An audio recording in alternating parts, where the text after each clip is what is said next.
Judith Onamaka, c'est un plaisir d'être avec vous sur ce plateau. Bienvenue. Merci Guy. Alors, ensemble, nous allons aborder des questions sur les charges transférées au bénéfice de l'éducation fin juillet 2022. Mais avant tout, j'aimerais que l'on fasse ces petits tours. On va slalomer pour prélever le taux officiel et le taux au parallèle. Qu'est-ce que l'on doit retenir? Concernant le tarif de bourse en République démocratique du Congo, particulièrement à l'officiel, $1 se négocie à 2008 francs congolais.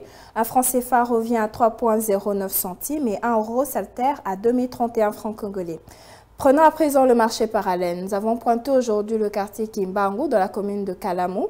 Et dans cet endroit, $1 se coopère à 2037 francs congolais. Un franc CFA s'altère à 3,29 centimes et 1 euro se marchande à 2073 francs congolais. Voilà, nous revenons. C'est pour déjà décortiquer notre thématique. Combien exactement le gouvernement congolais a su décaisser au profit de l'éducation, notamment en faveur de l'EPST, les SU, de la recherche scientifique, de la formation professionnelle en fin juillet 2022. À fin juillet 2022, le gouvernement congolais a décaissé au profit de l'éducation, notamment dans le sous-secteur de l'EPST, une somme équivalente à 1290,2 milliards de francs congolais sur des prévisions linéaires de 1848,5 milliards de francs congolais.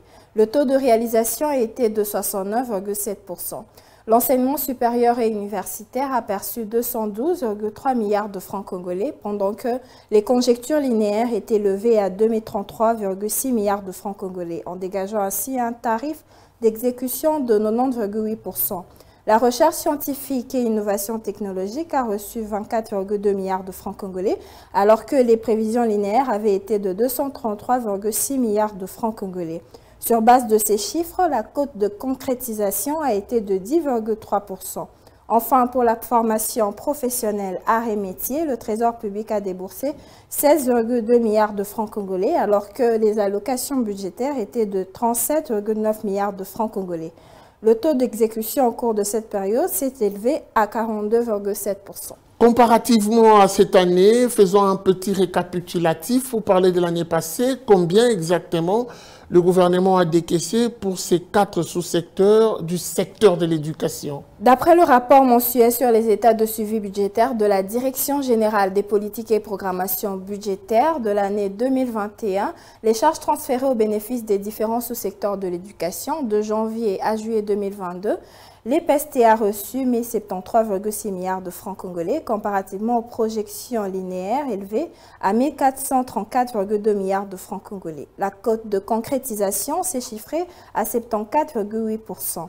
183,9 milliards de francs congolais ont été débloqués au profit de l'ESU, contrairement aux prévisions linéaires élevées à 198,3 milliards de francs congolais, dégageant un quotient d'exécution de 92,7%.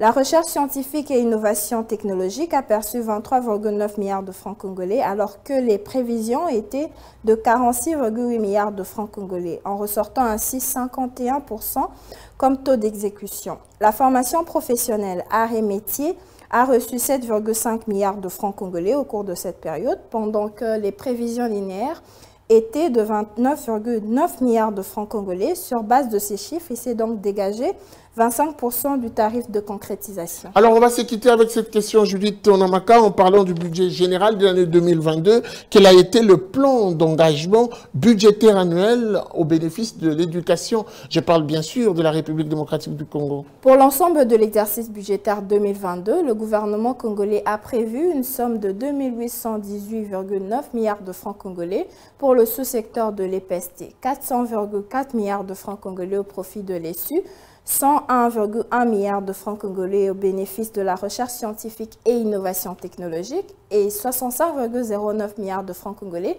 au titre de la formation professionnelle arts et métiers. Merci beaucoup à vous pour cette précision. Merci à vous Guy, c'était un plaisir.